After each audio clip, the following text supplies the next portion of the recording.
guys, welcome to today's workshop, Pricing for Profit, the ultimate step-by-step guide to pricing your experiences. So I'm Josh Oakes. So we're going to take a bit of a look under the hood at the steps I used in my tour business, Melbourne Private Tours, to make our tours hugely profitable. And if you're asking, well, the question, is this workshop absolutely going to be for me? Well, if you're someone who's recently launched your tour activity and want to get your pricing right first time, then you're definitely in the right place. If you're more established and you often find yourself booked out but just not making the money you deserve, then it's definitely for you. If you're stuck with a pricing structure that you maybe started out with, which is something that I did very, very early in my business, and you're struggling to grow your business and to sort of move away from that pricing structure, then you found yourself in the right place as well. If you think your business has really got potential to grow and you know that you need to price more effectively, you need to charge more. Today, we're going to cover a few things. We're going to cover a lot, to be honest. We're going to have a look at why pricing, getting it right is a really great way to scale your business. Some really common pricing mistakes. We're going to have a look at the considerations like seasonality and competition and the effects they have on optimizing your pricing. We're going to look at the steps that I took. And now I'm not a complicated or sophisticated guy. The process that I took to price my tours was a really simple, common sense, practical approach. And I'm going to show you how to do that too. So looking at your maximum capacity and your actual capacity, your fixed, variable, and business operating expenses.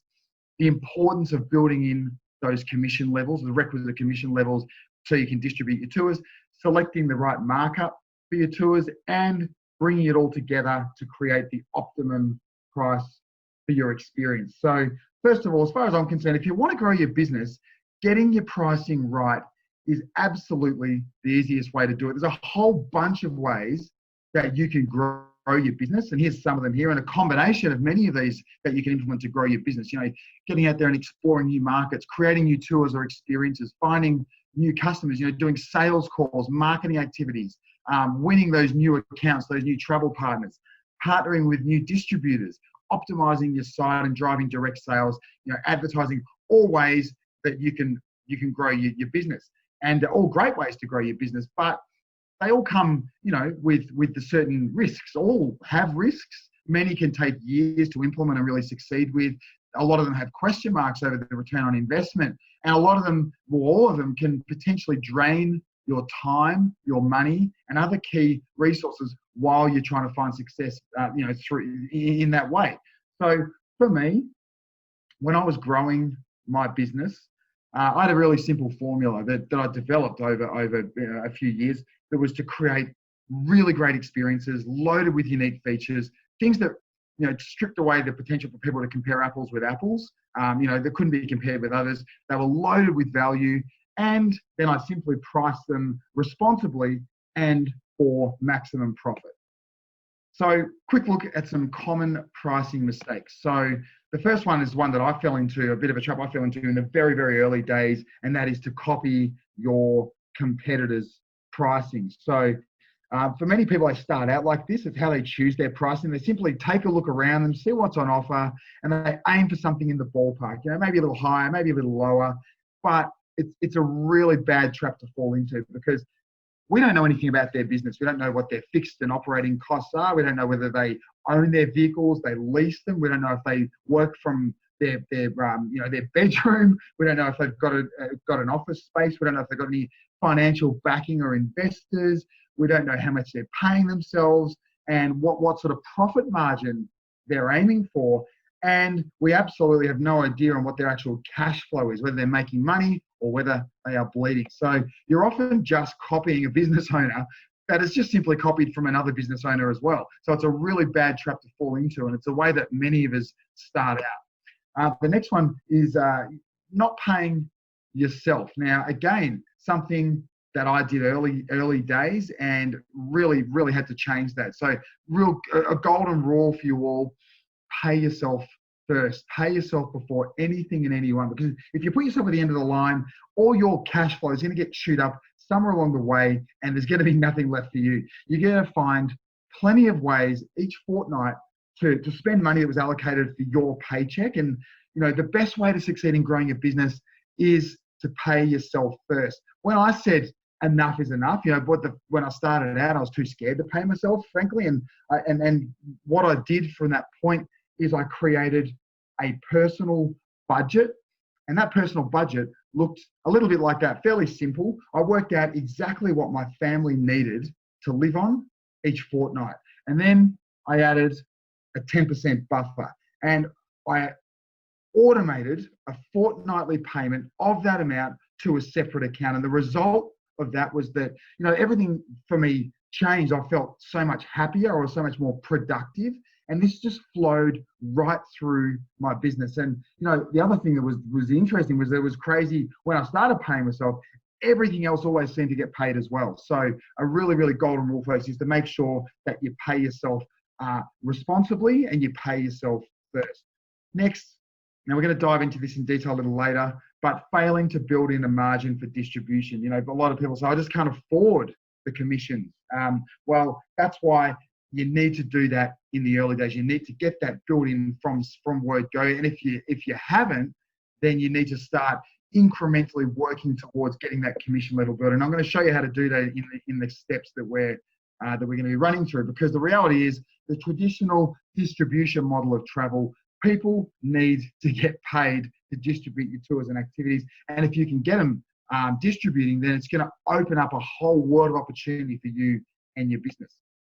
Next one, failing to build in that margin for profit. Because, if you've got big ambitions for your business, profit is at the heart of every successful business. It really is what drives the growth of your operation. And it's frankly, it's why we do what we do.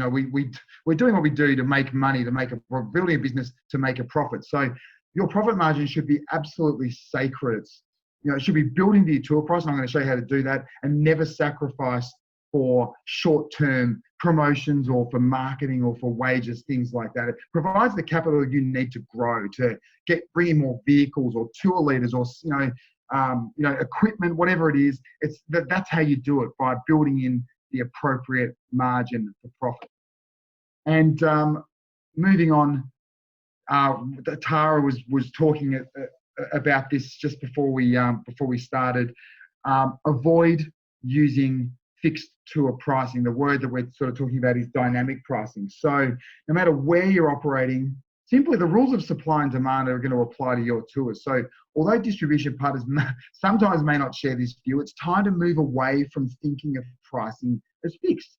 With booking software like Peaks, now common, inexpensive, and a real game changer for tour and activities, it's a huge opportunity to maximize your revenues and profits by creating pricing rules. And, you can get really sophisticated with it. Just to start out though, something like this, just to explain what I'm talking about, charging more in peak season, charging more on weekends, charging more during popular times of the day. So, start by examining when your tours are fully booked and when you have more availability. So these are the times where you're going to start increasing your prices on the most desirable times. It might be 5%, it might be 10%. Not only are you going to be growing your revenue per customer, but you're also going to be shifting people to other days, other times, just had a sip of coffee, that are cheaper and getting the maximum number of bookings possible. You might find that people, from time to time get a bit frustrated by this, and, they might get frustrated with higher weekend prices. Well, your response to that would be to encourage them to join the same high quality tour during the week. Explain that because of, the popularity of your tours, the pricing structure allows you to serve the maximum number of customers. And, obviously, the flow on from that is that it helps reduce cancelled tours. And lastly, fear of charging. It's often the little guy at the end of the chain that's expected to wear the cost. And I see it a lot, especially with small tour operators working with travel partners or, DMCs. Examples that I could use would be things like this. You're hosting a site inspection with a travel agent on behalf of clients. So clients are coming, there's a group of 20, they're booked, they're coming, they've got a travel agent. The travel agent's coming in advance, on request of the clients, they're doing a site inspection. They contact you as the tour provider.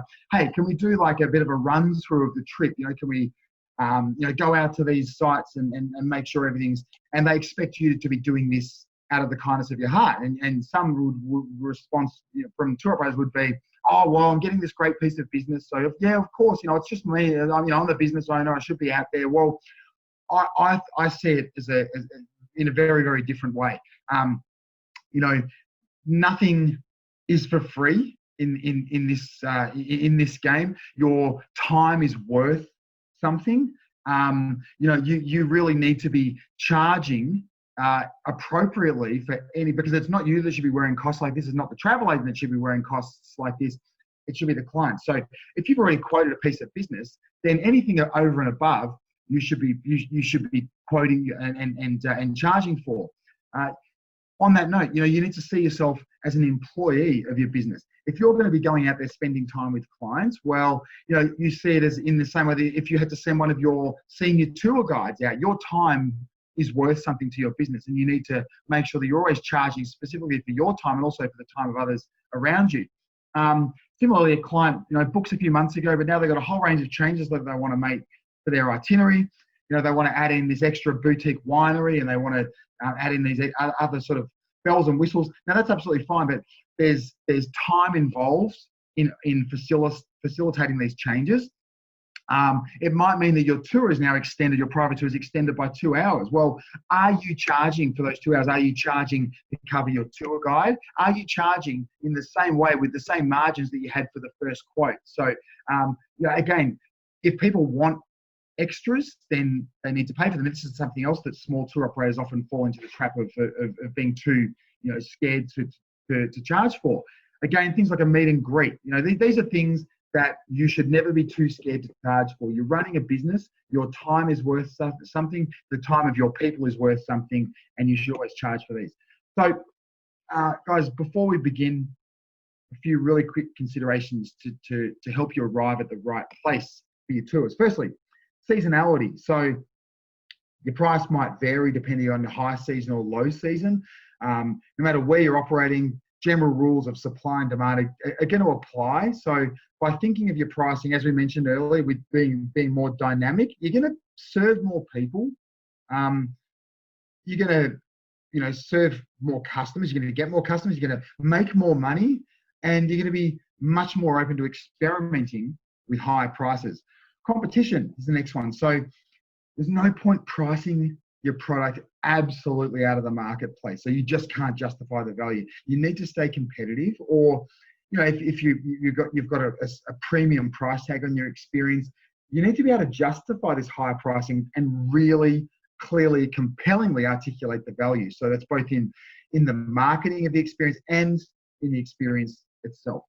So diving right into these steps, guys. And as I said, it's a really common sense, really simple approach. Anyone can use it to price any type of experience. So the first thing we would do is to start looking at your maximum capacity. So what's the best case scenario for your tours? What's the absolute most amount of people that you can get on your tours and run the most amount of tours per year? So it really helps to get a sense of the best case scenario when we're pricing. So you can use a table such as this. So, your name of your tour there, maximum number of passengers per tour, and the maximum number of times this tour is going to operate per year. Next, we take a look at our actual capacity. So to the best of your ability, what is your actual capacity? For example, you may be able to carry, let's say, 10 passengers on tour 365 days of the year, but it's unlikely that these are going to be your actual figures. So you may only carry on average around 5 passengers, and you may on average only run tours 290 days of the year. Now, if you've been in business for a while, you're going to have a really good idea. You're going to be able to look back at historical data to see your average capacity. If you're new to the industry, if you're launching a new tour, maybe to complement some other tours that you've already got, you're going to have to estimate your future capacity based on things like, popularity of the region, maybe a deep dive sort of analysis of your competitors, maybe feedback from customers, and just take a really good guess, take an estimate, and that's okay, because it's all, estimating is the next best thing to certainty. So, and you need to be able to do that to get a sense of what we're looking at. So again, you can use the table just like this: the names of your activities, the average number of people, and the average number of times per year that you're going to be running these tours.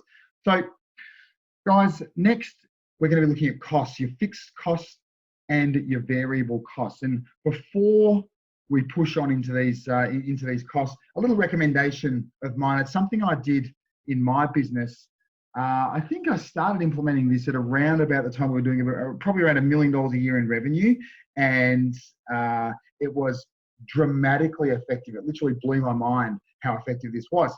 And when you're going through this step in the process, I strongly recommend that you implement what I called a plug the leaks campaign. So a comprehensive review of suppliers right across your business. So by this, I'm talking like everything. So the first and foremost, the suppliers that form components of your tour, your attractions, your wineries, your meals, your transportation, all these kind of things. And then the other elements, the other prices in your business.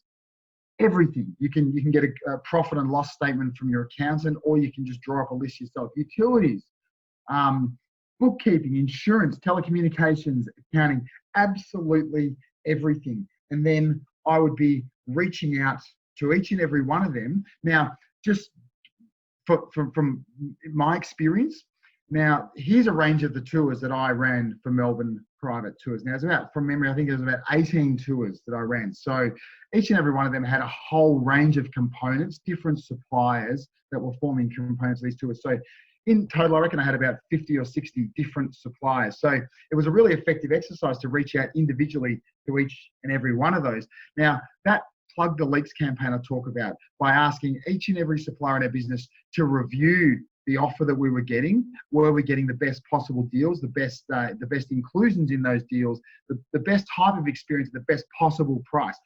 The first time we did this, it took us about 2 to 3 months, and we saved $26,000 in that first year just from implementing this plug the leaks campaign. So a little bit of I just grabbed this, it might be useful for you. I grabbed a sample email that I sent to one of our suppliers. So we won't read right through this, but I'll just identify a couple of the key areas. So in the first paragraph there, I asked Rod at Microflight Charters, what the purpose of the call, really just straight to the point. I want to talk about the rates that you provided us on this date, on this time. Here's the attached rates. Now, the next part I wanted to find out, just to make sure, if we didn't have it in writing previously, what kind of commission were we getting? Like, what kind of discount were we receiving from their retail rates? Because if we weren't, then I absolutely wanted to make sure that we were. Not all suppliers are going to be offering a discount. You might just be using a product because it's a really great product. So next, I talked about the business that we've generated for them. You can see we went from $0 to $80,000 in a year. And a lot of business owners, they wouldn't actually be aware sometimes of how much money they're making from certain clients. So Rod would have thought, wow, that's a pretty big jump. The next part was about how much more business we're holding in this next financial year and why I see that volume of business going up with them. So that was really important. The next bit is quite important as well. It's not, hey, I want a better rate from you. It's what do we need to achieve it? Because the answer to that is, well, you need to do A, B, and C. It's not a yes or no answer. So what do we need to achieve a better rate from you? And then the last thing, something a little bit exciting, something interesting for Rod that we're working on, that he might, a bit of a carrot that we can dangle, something interesting we're doing that I'm sure he would benefit from. So an email like that would make Rod say, oh, absolutely, by all means, I'm sure I can find an extra 5, 10% commission if we're going to be working long-term and driving that kind of business. Now, when a heli flight is anywhere between $2,000 and $10,000, obviously there's a lot of fat in that for a tour operator. But anyway, moving on. So we're on to fixed costs here. So your fixed costs, guys, just to make sure we're on the same page, they remain the same no matter if there's 1 passenger or 20 passengers on your tour. So things like your parking, your guides, your fuel, your bus cleaning, they're not going to change. They're the same no matter how many passengers you have on tour. Your variable costs, however, are a little different, and they change depending on the number of passengers that you have on your tour. So things like your meals, activities, entry fees, bottled water, all those things that are moving depending on the number of passengers. And again, a really good example of a simple table that you can use to calculate all of those fixed costs, all of those variable costs in your tour or activity. So we've got our fixed costs, we've got our variable costs, and then we move on to our business operating expenses. So these costs, guys, are the costs that you're going to incur whether you're actually running tours or not, whether you've got passengers or not, whether you've got bookings or not. So we're talking things like your insurances, your marketing, your lease payments, your bank fees, your accounting fees, your rent, your wages, all these kind of things. So these are the operating costs, business operating costs. And once more, your accountant will likely have a more sophisticated table or document that you can use to get these costs documented. When you're starting out, something simple like this would be more than sufficient. So once we've got these operating costs, we need to ask ourselves, how much does this tour or does this activity actually contribute to my overall business? So as an example, if you're a business that just runs one type of tour, one type of tour, then it's going to be 100%. If you offer a tour or an activity, but you also, you do hire equipment, or you've got a gift store or something like that, and then there's another number, it could be 80%. If you run 15 different types of tours, then of course that percentage is going to be an awful lot lower. So what percentage of those business operating expenses do you need to attribute to that tour that you're trying to price? So as an example, if you only run that tour, it's your only tour, it's going to be 100%. If it's your core tour, but you also offer some other activities, it's going to be 80%. If you run 5 different tours, then the business operating expenses that you're going to attribute to that tour is going to be 20%.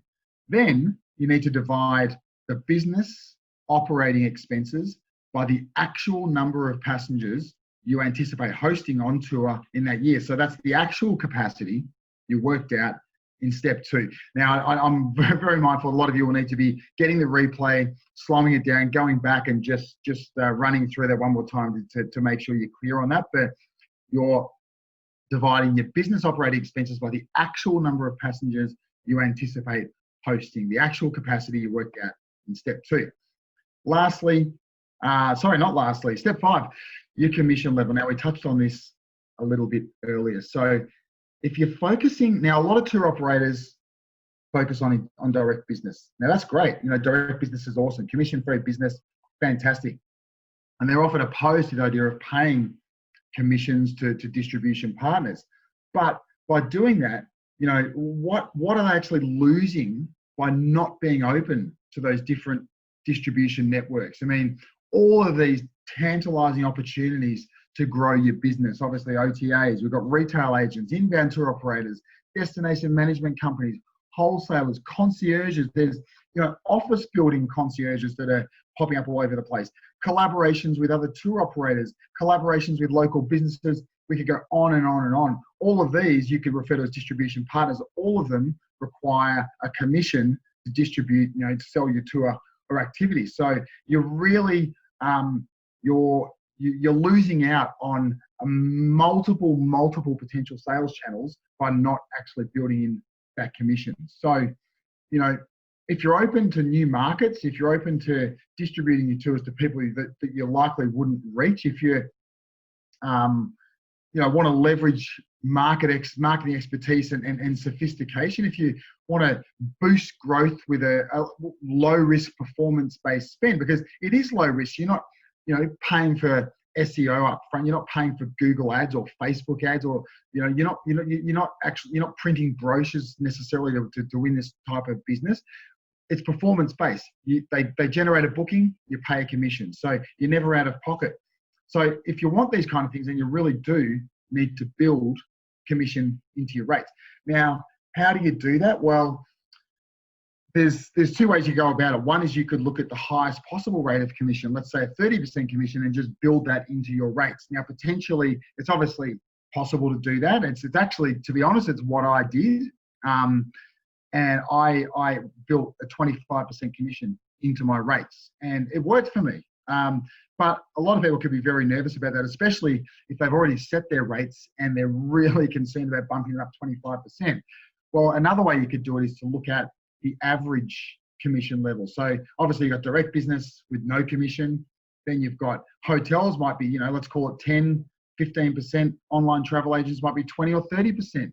An inbound tour operator might be 20 or 25. Travel agent might be 10. The tour wholesaler might be 15 to 20. Whoever you're working with, what are their commission levels? And whoever you plan to work with, what sort of commission levels do they require? And then come up with an average commission level. So that's going to be a lot more manageable for you than a straight out, top of the range 25 to 30% commission that you've got to build into your tours. So the next step there, adding in your markup, your profit margin. And again, it's what we touched on a little bit earlier. It's why we do what we do, guys. We're in this to make a profit. Well, I certainly was. There's a lot of other motivations for being in it, but at the end of the day, to extract maximum fun, enjoyment, reward out of it, then you need to be making money. So there's no set figure for this markup. It's this is the most dynamic element of your pricing, because there's just no clear rules. And there's industry standards, and you might read certain things and people have got different perspectives about it, but there are no clear rules to your profit margin. What I would say is it needs to be profitable, and based on steps 1 to 5, you're going to know what you need to make your tours profitable based on the expenses running through your business. But it also needs to be competitive. And if it's kind of lacks a competitive element, you're considerably higher, then that's okay. But are you able to clearly and compellingly articulate the value? So when people ask the question, because people more often, they won't say, wow, I'm going to run a mile. They'll say, hey, wow, that's a really premium product. I'd love to know what's involved in it. Tell me about it. Why are you priced so high? Why are you different? How can you justify charging that? And if you've got a really compelling answer for that, then that's fantastic. So for me, when I was running Melbourne private tours, personally, when I was developing new tours, I like to aim for a margin of between 40 and 45% for my tours. That gave me the requisite profit for me to be able to, grow the business, improve, right across the board, and achieve all the ambitions I had from like a revenue perspective. When I owned the business and I was launching those tours, it was all about creating high-priced, premium experiences, an amazing experience with a really serious price tag and a healthy profit margin. So obviously, I'm acutely aware that there's many different types of tours and activities servicing many different areas of the market, but I guess I would like to really sort of plant that seed in you that, focusing on less so much on being competitive on pricing, and focusing more on being, charging and adding an appropriate, responsible profit margin that makes your business really healthy, and then focusing really hard on justifying the value of the tours that you're running. So experiences loaded with unique features that strip away the ability to compare apples with apples. So guys, a really quick recap. Josh, we just have a quick question about a slide, just one in front, I think, just to go over some details. Did the 40% include the 25% you were paying to OTAs, or was it a total? No, so the 45% was at the very end of the line. So once you had calculated everything, then that profit margin was added to that cost. Right. Okay, that makes sense. Thank you. So just to recap those steps again. So when you're working out your optimum experience price, first of all, to get a real good sense of what the best case scenario is, working out the total number of passengers in a perfect world scenario, best possible case scenario that you're expecting on tour, then getting a sense of the actual capacity based on a more realistic expectation. Then we're going to look at our fixed and variable costs and work those out. Then a percentage of our business operating expenses based on what proportion of your business that experience your pricing is responsible for. Then including in that commission level, ideally the average commission level you expect to pay, and finally deciding on and adding your markup. And guys, this is then going to give you a per passenger price for your tour activity. It's guaranteed, bit of a typo there, to be highly profitable and ease any fears that you might have about pricing yourself too high. So thanks for listening.